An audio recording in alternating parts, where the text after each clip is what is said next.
Welcome everyone. Today we have our another new episode and we will discuss on climate innovations. We have our world famous speaker, Madam Ali Rice, Jiri, and Mr. Rob Enderle.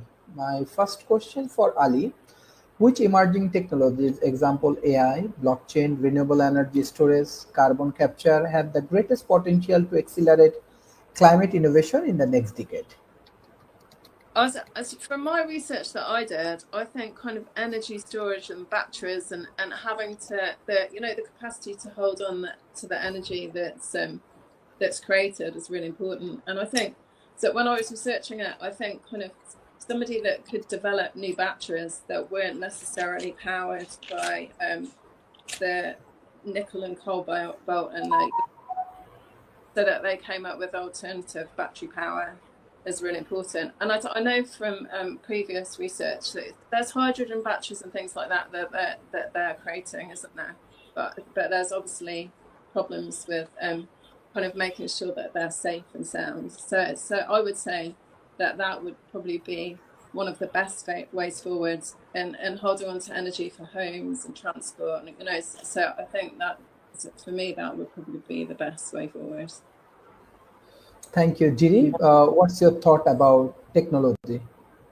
And yes, good morning, everybody, or even evening somewhere in the world. I'm glad to be here. I would like to talk about the perspective from the Czech Republic in the middle of the Europe briefly, because our nation has a rich industrial heritage. But this also means that we have a responsibility to reduce emissions and to modernize energy systems, right? So in the Czech Republic still significantly relies on coal and other fossil fuels, I must mention this. And yet we are turning point, we are rising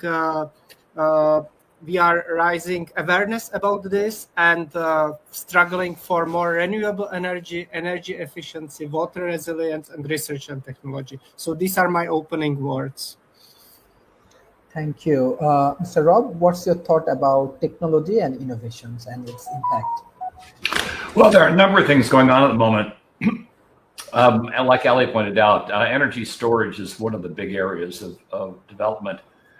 With iron air batteries popping up more recently is kind of an interesting way to do it. You know, we can produce energy fairly cleanly, but we aren't able we haven't been able to store it effectively, and that's due to a large extent to the fact that we kind of stopped battery development back in the 1920s, and we didn't start it back up again until the late 1980s. When we started needing batteries for electronics, and that gap in development where lead acid and the existing battery infrastructure was adequate, really set us back quite a bit. And so we've got iron air batteries coming. We've got flow air batteries coming, which use liquid electrolytes. We've got thermal storage using things like molten salt to store energy. And there's a lot of money focused on energy storage at the moment to come up with with methodologies that are much more reliable than lithium ion and have far less risk. AI is a big player with regard to advancements in green technologies, the grid management and forecasting, material science discovery. In other words, finding new materials that can better transmit power. We lose a lot of energy through line loss. So coming up with better materials that can convey the power more efficiently and effectively without as much loss. And then, of course, climate modeling and risk management with AI, which kind of tells us where we need to apply the technologies to offset climate change. So those are the areas that really are showing kind of the most promise right now: energy storage, and then artificial intelligence. Used to manage the resources that we have and to advance the underlying technologies, materials, and the rest at a far more rapid pace than we have historically done. Thank you, Madam Ali Rice. How can innovative financing model like green bond, climate funds, blended finance be scaled to support climate startup and community-driven solutions? So, because one of the things that I was looking at actually is the Earthshot Prize that Prince William, who's King Charles's son, runs, And I think one of the things that's really important is once we discover kind of best practice in one area, if we find investment to so it can be accessed globally or wherever it's necessary. So, so I think I was reading about small islands actually, and that, that one of the problems is that they can't get the investment to protect themselves or deal with disasters because the financial infrastructure isn't there, because their populations are small and they're remote. And essentially they also owe huge debts to, to the World Bank, or, so essentially I think the financial kind of setup and framework needs to be changed so that there is access to funding to make change. And it really is about conservation and protecting. When I was doing the research, there's a girl that works for Resilience for Small Islands, and she was saying to actually kind of have the landmass that you live on in jeopardy so that you could lose the home and your community and the country, and that's kind of an accident. I can't say it, but basically that's a huge threat, isn't it? Because everything goes, and essentially we're all probably in bigger nations where that's probably not going to happen, but imagine if you weren't. And obviously we're a small island. I know from my research as well that I think we actually get 86% of our energy in the UK now from renewable energy, which is incredible, but I think there's kind of a long way to go. And I think when I was doing my research as well, so like there's EV cars and electric vehicles. I think there's 14 million of them that have been sold globally this past year. But essentially, that they're not the answer though, because the infrastructure's not there. But most people don't necessarily have the money to buy them or lease them. And essentially, when the batteries run out, then there's a problem with waste management and batteries, and so I think the thing is that there must be other solutions. And I see kind of smart cities and kind of losing the countryside so that everybody's in tower blocks and as a dystopic existence, really. So so for me, I don't think that's the solution either. So so I just think we need to think smart, and I think when we actually got locked down, it made us realise that we can do more online work. We do have global reach. We don't have to travel everywhere to be where we need to be. So essentially, I think we probably need to learn more lessons from when we got locked down 5 years ago, instead of going back to normal, as it were. So, and restricting how much we travel, how much fuel we use, retrofitting houses. In the UK, there's been lots of, because obviously we get cold winters, there's been lots of pushes from government to insulate houses, even from the outside, so it transforms old houses, and just to hold heating in, and building houses that are passive or don't, that actually generate their own power. I just think that those solutions, if they're there, should be utilised instead of doing things like we always have done. Thank you.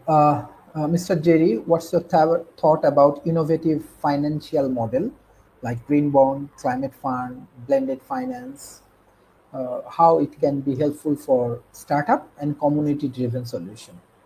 Yes, I will definitely answer your question. However, I would like also to hear your opinion, Sharif, on this matter in Bangladesh after my speech.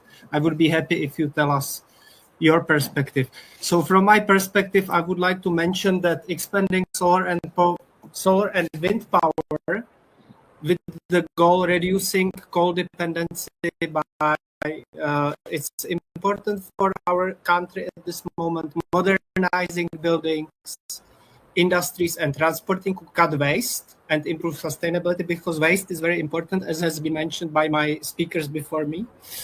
And wasteless world is also very important. Next is implementing smart irrigation and forest restoration and innovative water management to protect against drought, about dry weather, because we were speaking with Ali about the weather before we started this podcast. So this is the weather is changing, as we mentioned, and this is important also to touch this. And last but not least, Czech university and startups are working on hydrogen solution, battery storage. I have put in the private chat, I have put what we researched, very interesting project, HEDA 3. and circular economy projects that can serve not only country but also European region. Thank you very much. And now I will give space either to Rob or to Sharif. It's up to you guys who wants to speak. Yeah, a country like Bangladesh, India, we are deploying green financing. Definitely different banks, central bank, they are providing green fund, green bond, and blended finance. Besides that, I will request all of the global dot partners. They can support this climate bond specifically for the startup and community-driven solutions. Right now, I'm observing that in Africa, I think this global node provide a lot of support. So hopefully, by this way, the emerging economy can bring benefit for their communities and grow together. Mr. Rob Enderle, I want to know from you about policy framework. As you are a strategist, what kind of policy framework best enable climate innovation ecosystem, especially in developing countries? Well, probably want to apply the concept of MERV, measurement, reporting, and verification. A framework that puts its emphasis on metrics. Are the investments are successful? Are they providing the returns over time? You mentioned green bonds, and often the issue with regard to bonded efforts are the size of the bonds and the length of time where you get a result. Typically with bonds, you want to return in 10 years, and often a climate effort is going to have a 15-year or more return of investment. And so the structure doesn't quite lend itself to the outcome that you want, which is somewhat problematic. But back to the topic is if you're setting up an underlying policy here, the policy has to be focused on the result. You need strong auditing, you need strong measurements, and you need to be able to report back to your constituency the progress that you've made so you can maintain momentum. Often with regard to governments, they do these projects and efforts and they don't really report back what the results are. And then another administration comes in, pulls the plug on what was done and decides to start all over again. And so you get these cycles of lots of waste in terms of funding and money and not much progress because you're not focused on the progress. You're focused more on the visuals and so focusing back on metrics, focusing back on reporting, focusing back on letting people know how the money is being spent and the benefits that they're receiving from those expenditures helps prolong the underlying efforts and create the results that you're trying for. These efforts aren't just to consume money. They're actually supposed to provide outcomes. Remember the saying in the original Ghostbusters movie says, "Oh, we're going to go work for private industry." That means we actually have to have results, implying that academia doesn't provide or doesn't care about results. They just care about effort. But often with these climate efforts, policy efforts, it is more about the effort than the results, and that's got to be changed. The governments have to focus these efforts on results, have to be able to let their constituents know that the results are in their favor, and that way they can continue to get funded over the period of time that they need funding in order to provide the returns and the results that are intended, because these things are long-term projects. I mean, climate change, we've been on the wrong side of climate change for decades, and we're going to need to be on the right side of climate change for decades as well. And so you need to have policies that will transcend administrations and continue on regardless of the changes of leadership, so that you get the results that you need, and it's not just press event after press event with no measurable long-term benefits. This is a critical problem, and we do tend to screw around with it far more than I'd like, and we need far more focused efforts. I think looking at at places like Norway and Finland, who have done a really decent job here, as examples of good practices, would be wise as well. Thank you. Madam Alirais, my next questions for you. How can climate innovation ensure equitable benefit for vulnerable communities like women and youth, who are often disproportionately impacted by the climate change? So do you have any idea or innovative solution for women and youth? Well, so I think education is really important. So essentially, and also kind of preparedness. So if there's, if there's definitely in the UK, we've been brought up to basically recycle, reuse, and essentially, when I used to live at home, my dad used to say, if you want to go and save the world, go and do it somewhere else. And essentially now in the UK, you have to recycle stuff. And here we recycle bio-waste, plastic, tin, and the only thing that we don't necessarily do from our homes is, like plastic that's wrap plastic, but you can take those to the supermarket. But essentially, I think that communities, so I think the knowledge is there and the education is there, but the question mark is whether what we think is happening is really happening, or whether what we're doing is actually being put on landfill anyway. Or, there was a documentary a few years ago, and all our plastic waste that we were given to supermarkets was being shipped over to Malaysia. So I think the thing is that I think education is really important, and being conscious of our environment and actually being connected to nature makes a massive difference. So essentially, one of the things that is really valuable to me and my family is that we've lived in rural areas and we are connected. Essentially, I just think that if you're connected to nature, that you have a different experience of the world, and you also care about it. So essentially, you're much more open to looking at other areas of the world and realizing, that they're in much more vulnerable situations than we are. So I don't know whether I've answered the question. Actually, I think I've gone off a tangent, but I think women are probably the kind of educators at home, and the ones that give that kind of foundation level of consciousness and understanding, and it kind of goes from there, really. And obviously, because I've worked in education as well, I think the thing is that students and young people are very aware, but I don't think they necessarily know how to make change. And I think you can make a change on a community level that spans and then impacts other people. So I think the thing is to actually bring communities together and raise that awareness and do things differently is a great way to kind of impact and scale on a bigger scale. Kind of learn from, other things that are going on in other parts of the world or in other parts of the country, so that we can, I know people that have, that set up wind turbine areas in their local communities so that they produce their own electricity. But I also know, when we used to live probably like 10 miles from here, we used to live on a hill, and it was probably the windiest place that I'd ever been, but the community wouldn't have wind turbines because they were ugly, and that would destroy the aesthetic. So I think the thing is that, there's obviously still a balance, but yeah, but definitely we're making breakthroughs, but we're not making them quick enough. So yeah, so I think it's, yeah. And for me, when I was in Malaysia, I love the fact that when I went to see the village people that live next to the 5-star hotel that I was working at, that they live really simply, but in kind of unity with nature. So I think the thing is that my idea of progress isn't building houses so that you take nature away. My idea of progress is maybe building tree houses that are in the trees. And what's crazy in England is people pay a lot of money to go and stay in retreats that are tree houses and trees.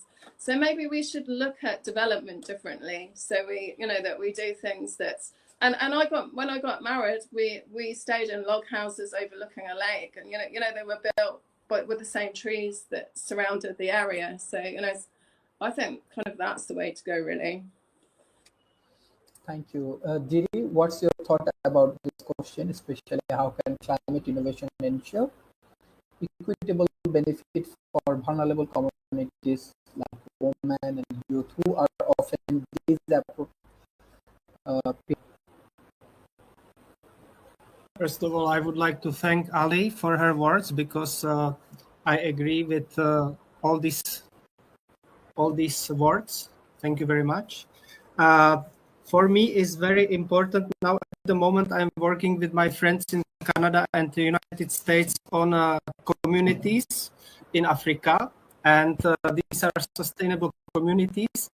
And we found out that it's very important to talk to young people. Now I will repeat what Alice said. Sorry for that, but this is important to incorporate the young people, educate them, coming together, talking with them, and not only young people and children, but everybody inside the communities, inside the poor regions, communicate together, bring ideas, and do this with the support of impactful on the broader scale as well.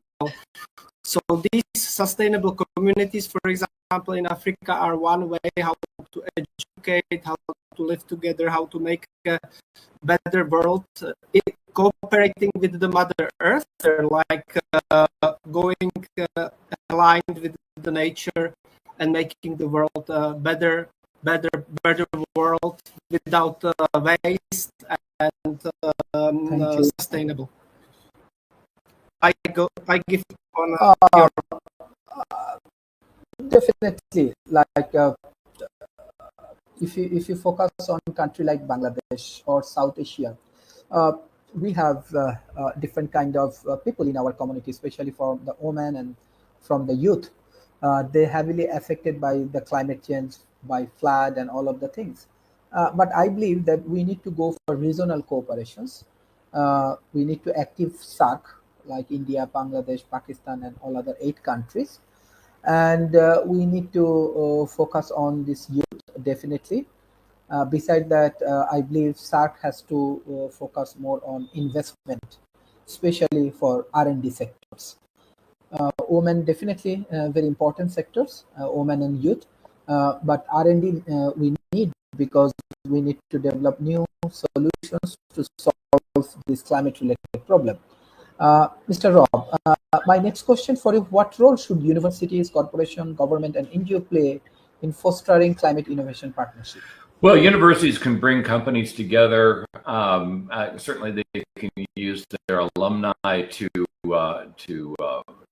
create a broad interest. The universities create networks of students that, if they can remain connected to those students, can do amazing things postgraduate and the post graduation, and so they've got a significant potential to drive major community-led efforts like this, using the university as the central community, and universities can partner with other universities to create even larger initiatives if that's the underlying goal. First, it's got to be a priority. The economics of doing efforts like this don't necessarily contribute to the university's bottom line, which often means that there isn't a major focus on them. And that can be problematic. So part of the overall effort has to be to return some of the benefit to the universities, so that the administration of the university remains behind the effort and will continue to fund it. But yeah, universities can become a kind of a central point of providing education and information with regard to the technologies, policies, and processes that are most effective at combating climate change, and then using their broad resources, their graduates, their alumni, and their relationships with other universities and industries to drive these broader initiatives. But this needs to happen at a fairly high level, because it's going to cut across departments, it's going to cut across schools, and so the end result is that it needs a very high level of support of the university. Somebody that kind of has the religion and the drive to keep a larger, amorphous structure. Finally, going back to measurements and reporting, universities can also educate on that aspect of this and make sure that these underlying efforts are properly reported, and that they get the credit that they deserve for the work they've done, or if they're not being effective, that's identified early, and the funds are pulled from the ineffective effort and put on to something that's much more effective. I should point out that one of the difficulties that universities have to deal with, as well as any large organization, is politics. And here I don't mean just statewide or governmental politics. I mean internal politics. Often these efforts fail because of ego. Some department head, some administrator, whatever, feels that they are not getting the credit that they deserve, or the visibility that they want, or that somebody is stealing their thunder, and they end up torpedoing the underlying effort as a result. Those kinds of things need to be managed against, and you need to make sure that the overall effort is cohesive, it's collaborative, and that you remove as many of the problematic, brilliant minds from the administrative duties as you possibly can. It's sad, but a lot of times you get in these efforts folks that are legitimately superstars, but they believe so strongly in their superstardom that they're very difficult to work with, and so they need to be managed, and they can't be in positions of authority or control because they'll blow up the effort. So managing the human dynamic in these efforts also becomes very important, and putting people in place. The funny thing is Google found a few years back that the best people to have involved in efforts like this weren't the engineers or the physicists or the technical experts. Were actually people that were just good at being people. Folks that were really good at building consortium, good at working with other folks, folks that might have a humanities degree, for instance, or a comms degree, were actually better at these kinds of tasks than those that were more technically focused, because their skill set was more along the lines of bringing people together and getting them to work with each other, as opposed to being focused on the underlying technology. So being aware of those underlying dynamics, a university or a group of universities could create a rather powerful consortium and drive many meaningful change. Thank you, Professor Rob. Madam Ali Rice, what are the biggest barriers preventing climate innovation from moving beyond pilot project into the large-scale adaptations, and how can they be overcome? I think it's really finance, isn't it? So a lot of people that need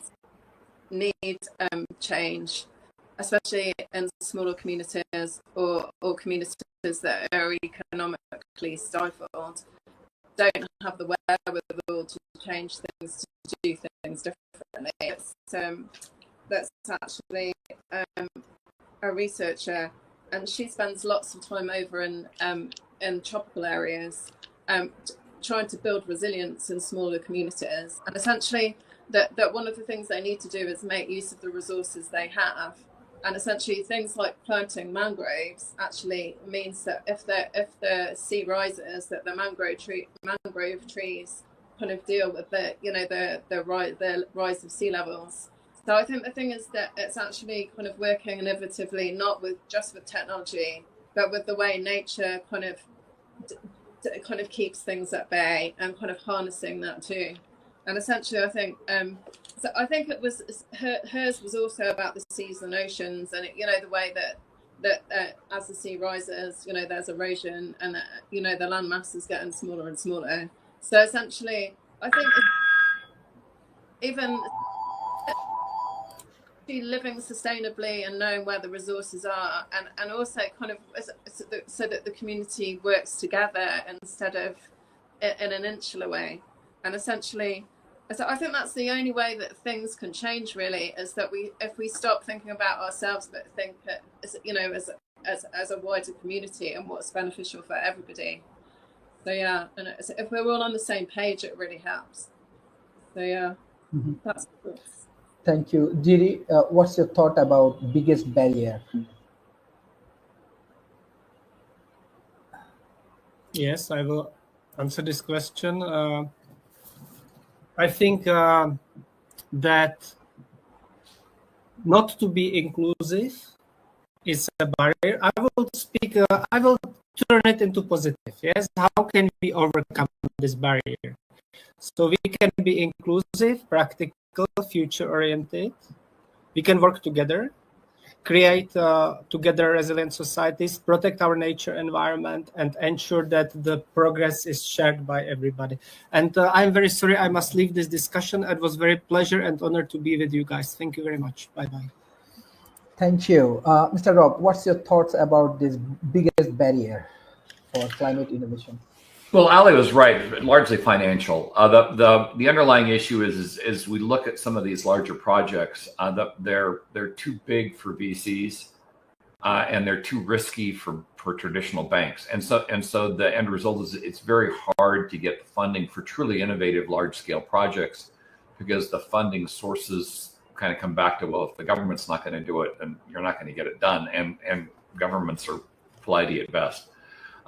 You can set up blended financial mechanisms to do it, de-risking the underlying effort for banks, or sizing them down to something that, parceling it down to something that a VC might be able to consume. What governments can do, of course, is empower green banks that are focused specifically on projects like this, so that they can better understand them, and they're set up to create a risk environment that is acceptable for a bank, largely due to their knowledge and expertise. One of the other issues, though, is green tape. The regulations. Don't call it green tape as opposed to red tape for whatever reason. But governments don't like change, and often when you're coming up with something that is truly innovative as a way to address energy generation, which is primarily where we're focused on climate change. I mean, you have other issues like animal husbandry at scale, but really mostly on energy generation is where governments have the impact.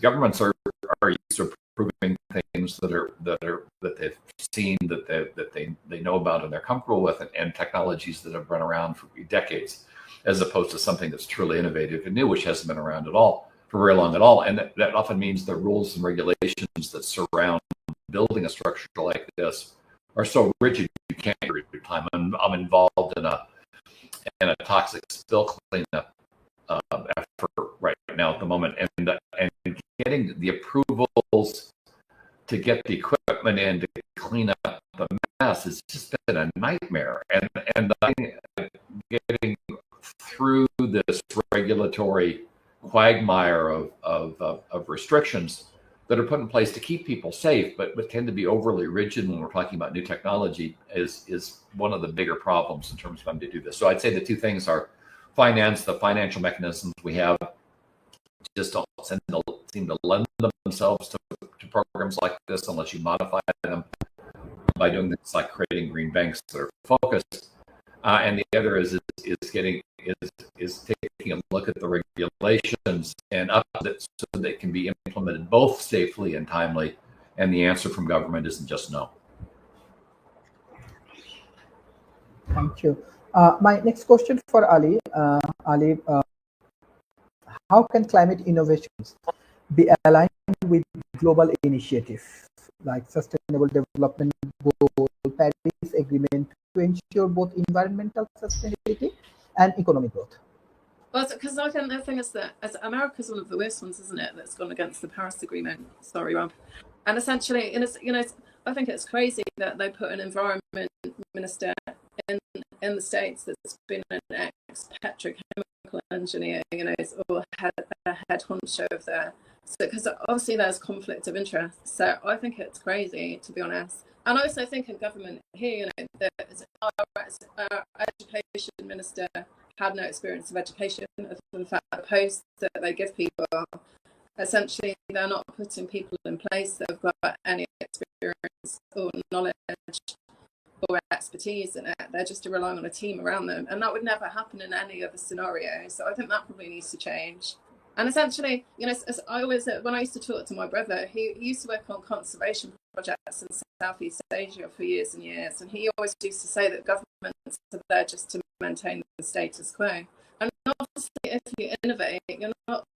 And essentially, that needs to happen, and in politics and education. And when we got locked down, my husband had been doing lots of dark research. I know it sounds a bit weird, about what was going to happen. And essentially, when we got locked down, that was all about resetting, because our systems are broken. The education system isn't sustainable. The financial industry isn't. And essentially, COVID is always going to be given the blame as to why that happened. But essentially, I think it was just smoke and mirrors for the fact that we needed to reset anyway.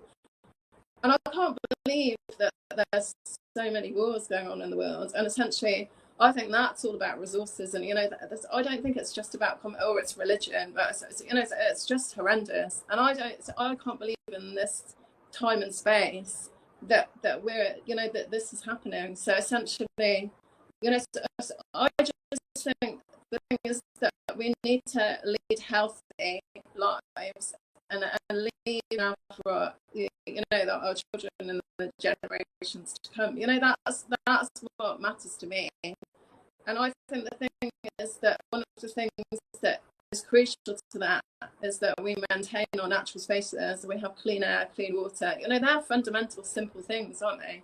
And essentially, there's people, I know that there's people that are setting up petrochemical plants in Southeast Asia or India.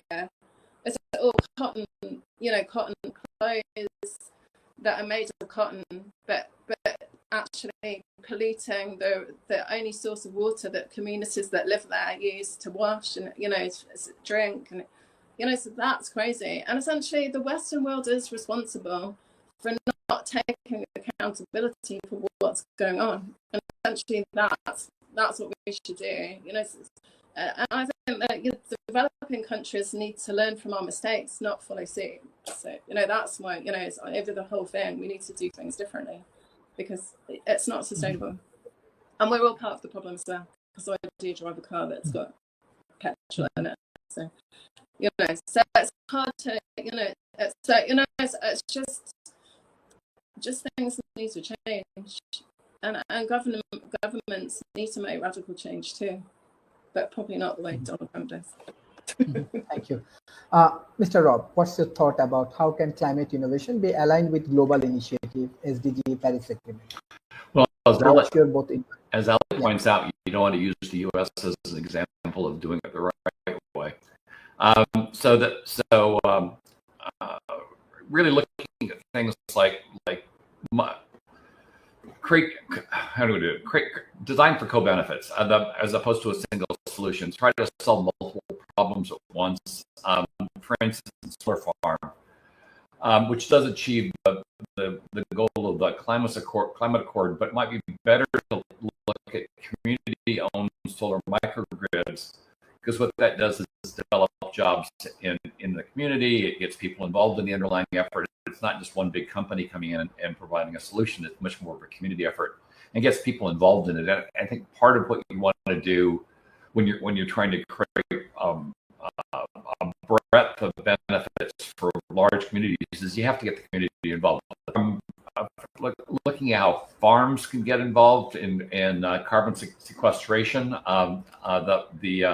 looking at regenerative agriculture, using the carbon to renew the soil so that the farmers are more productive and you get the carbon out of the air. Looking at things like from technology to health, so you can put in a large industrial carbon capture system, but that only really addresses part of it. And you can put in you could advocate for clean cook stoves, which reduce carbon going into the environment to begin with, help the overall ecosystem in terms of being greener. And you've got the people that are doing the sales of the cook stoves, installations of the cook stoves, all benefiting from the underlying effort, again, as opposed to one large company. So if you really want to make this not only align with global initiatives, but provide environmental sustainability and economic growth that passes down to the lower levels of your socioeconomic structure, then you've got to come up with programs that are focused on that. It's cook stoves, the farms, the community microgrids,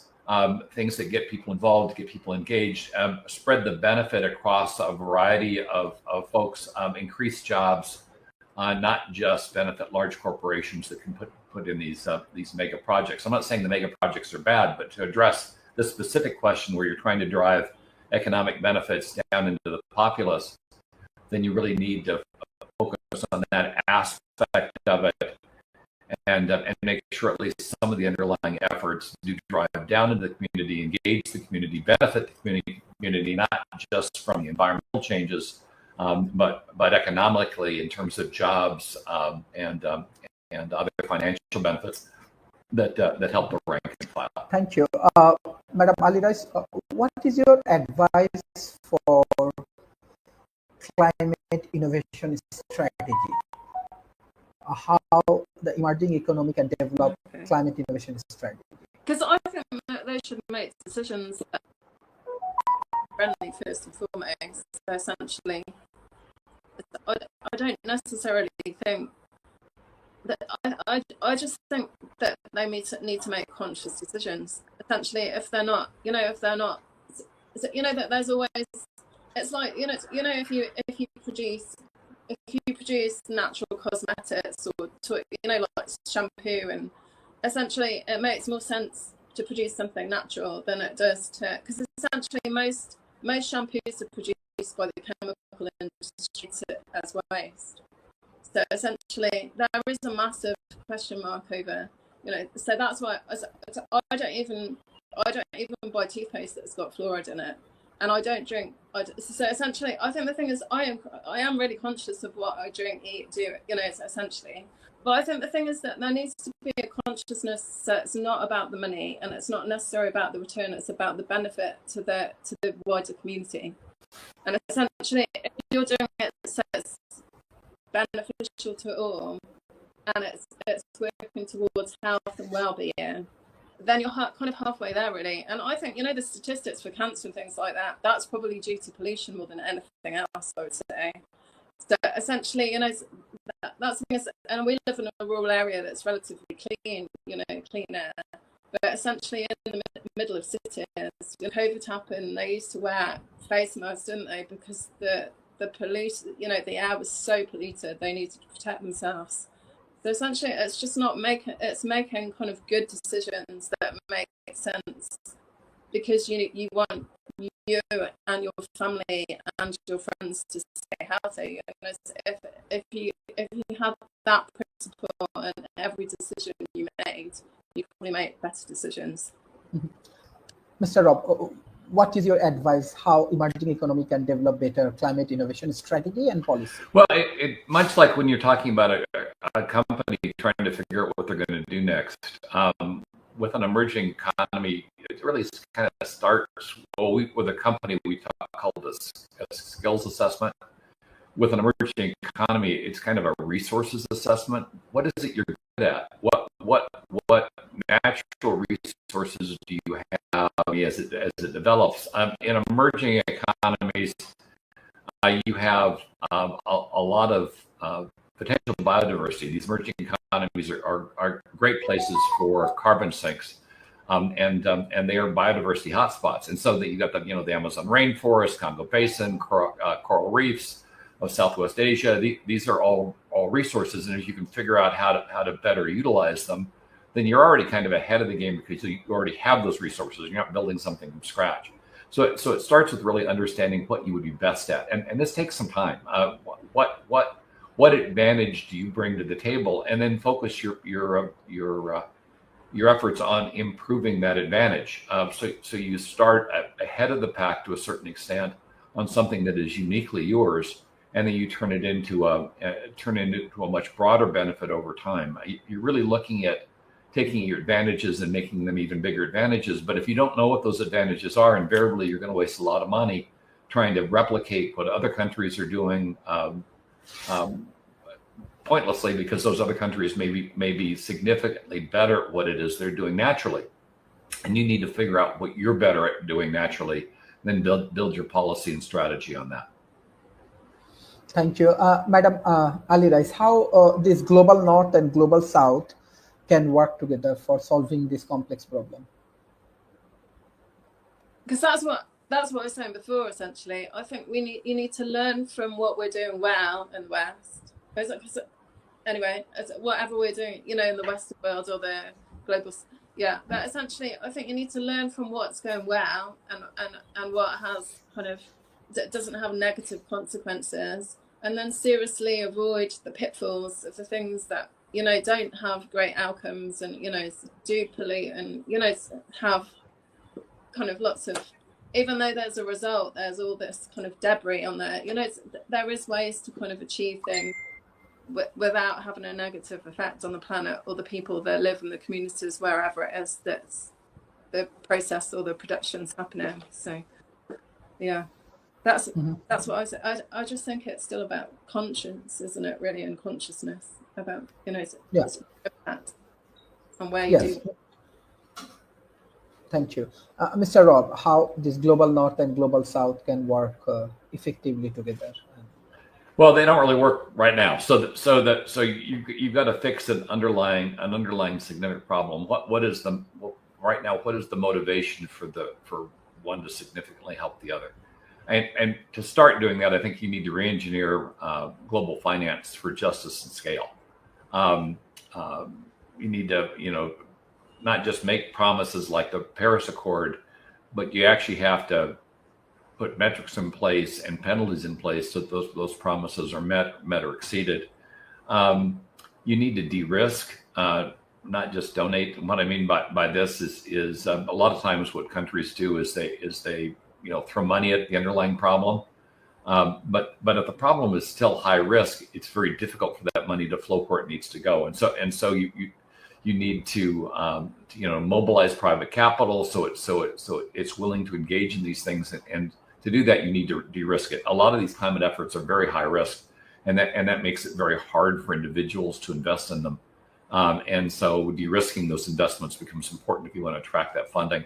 And then fund what is needed, so that you have a list of critical aspects that have identified priorities, and then that flow the funding to those identified priorities, so people aren't all over the map. I recall the Obama administration here in the United States, when they were trying to do infrastructure, instead of focusing the underlying effort on trying to fix a few things very well, Obama wanted to be extremely fair, and so he decided this massive fund would then be equally divided across the entire country.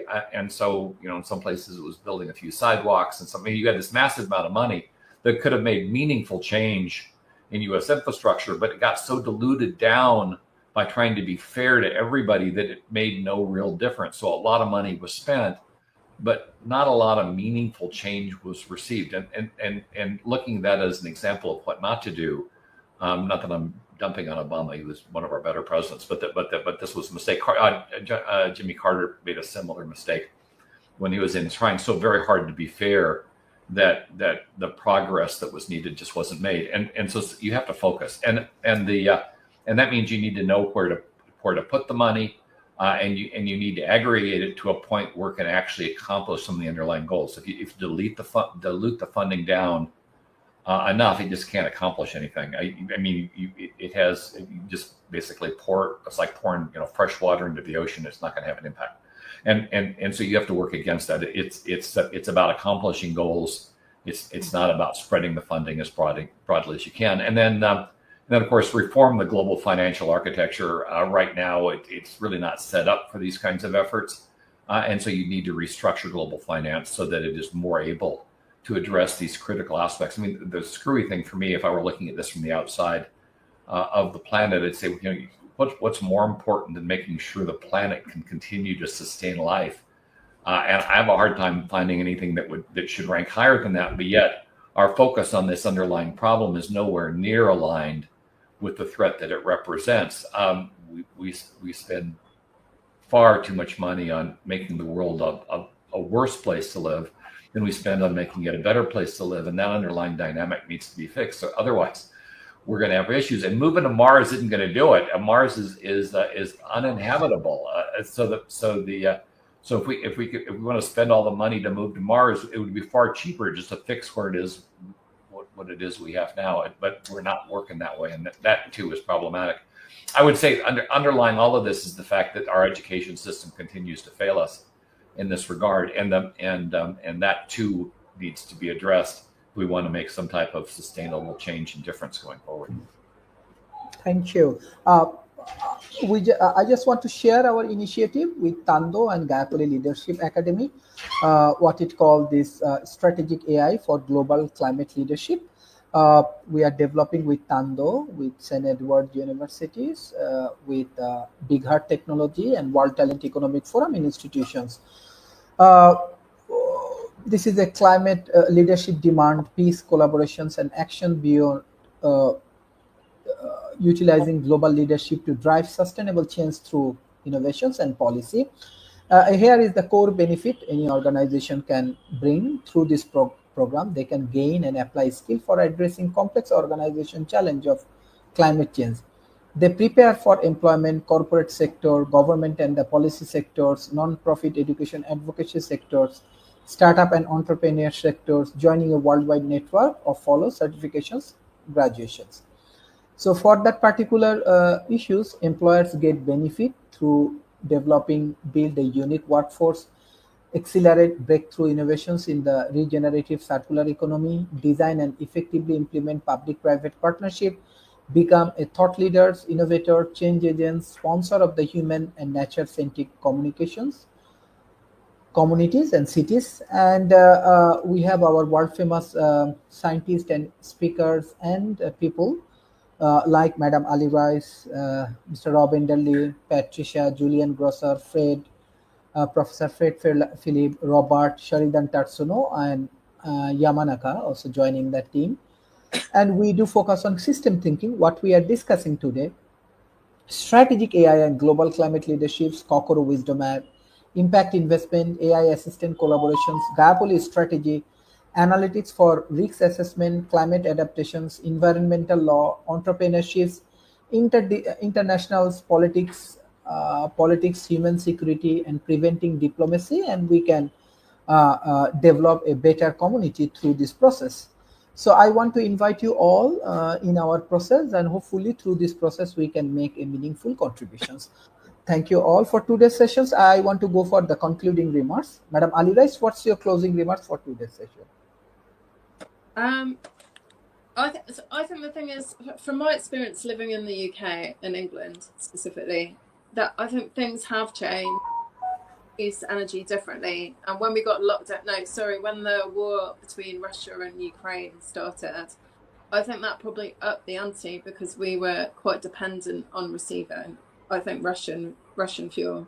So essentially, I think we just need to we need to understand our resources and understand where they come from and what we do with them, and consider our waste management. So essentially, ideally we have a kind of a waste-free world, or we utilize the waste we've got used for other things. And essentially it is about conscience, so that that we do need to kind of continually work to make the world a happier, healthier, more kind of comfortable place to be. And essentially that's still, for me, the best way to kind of ground and center myself is to be outside. So this morning I took the dog for a walk. I sat on the grass in the graveyard and we listened to the birds sing. That's the first thing that we did, and then we came home. But essentially, that's really leveling, and that's where we kind of get our inspiration and our energy to kind of seize the day and do something with it.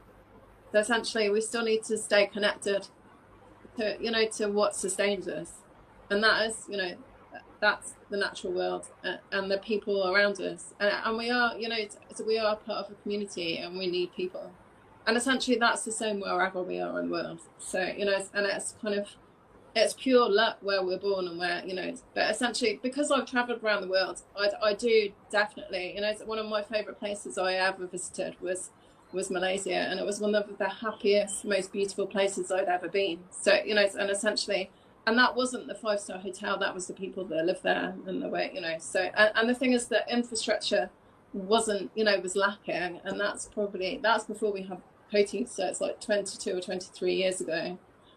And even then, primary rainforest was just getting leveled and cut down, and they were becoming more and more westernized. So I think the thing is, one of the things you need to hold on to is your individuality and your culture, because that's what makes you special.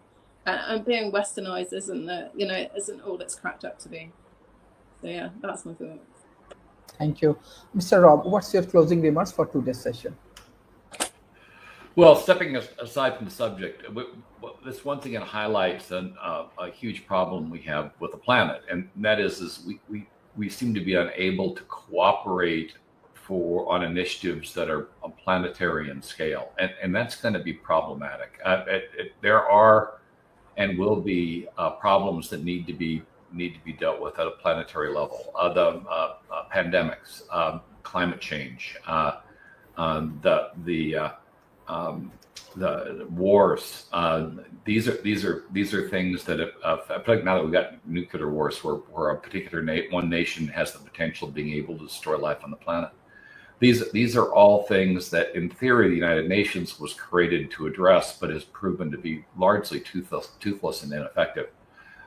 We need a form of global administration so that the world can be focused when it needs to be on things that protect the planet and everyone's lives. So that, and yet we don't have that mechanism. And my personal fear is by the time we actually recognize that we need it, we may be obsolete. So that, or at least need it enough to execute, we may be obsolete. So the underlying problem that would cover most of this and a lot of the other issues that I've mentioned is the fact we don't really have a global mechanism to address global issues. And at some point, if our epitaph is written as a race, that'll probably be the first line of the cause. We need a way to address these global issues effectively and efficiently. And without that, I have doubts whether we'll be able to deal with this issue effectively or any future pandemic or our other global problem. I mean, the last pandemic could have been dealt with far more effectively than it was. Could have been contained in China, and yet it wasn't. And while we survived it, we only survived it because the particular disease wasn't bad enough to wipe us out. And we're still waiting for one of those to show up. So even outside of climate change, we've got other risks that face the planet, and we need a mechanism to mitigate them. Thank you. I request all of our audience, please share our content as much as possible with the government agency, corporation, and academia. Thank you, Madam Ali Rice, and thank you, Mr. Rob Enderle, for your excellent contribution for World Talent Economic Forum. Thank you. Bye-bye, and take care. Take care.